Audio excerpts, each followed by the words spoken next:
ஆசையூர் குருநகரிலும் சுவையான மீன் இருக்கு. திராட்சை நெல்லி ரசம் உண்டு தோலகட்டி வசவளாரி கொடியம் விட்டு குட்டான் புற்புறுப்படிகள் உடல் வலுவை யாழ்ப்பாணம் போக ரெடியா.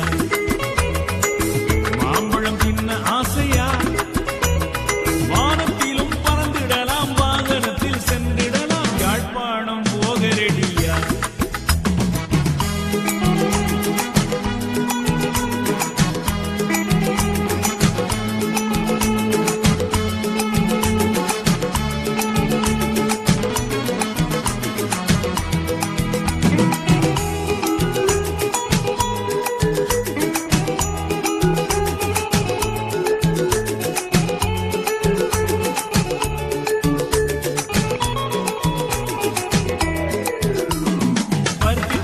வடைதானே கடித்து சுவைக்க ருசியாமே ஒட்டுமா பனங்கிழங்கு மோதகம் பொறிவு நாங்கள் அரியதரம் பனப்பழமும் பயத்தம் பண்ணியாரங்களும் நெல்லியடி தெல்லிப்பழை நெல்லுக்குத்தான் பேர் பெற்றது யாழ்ப்பாணம் போக ரெடி.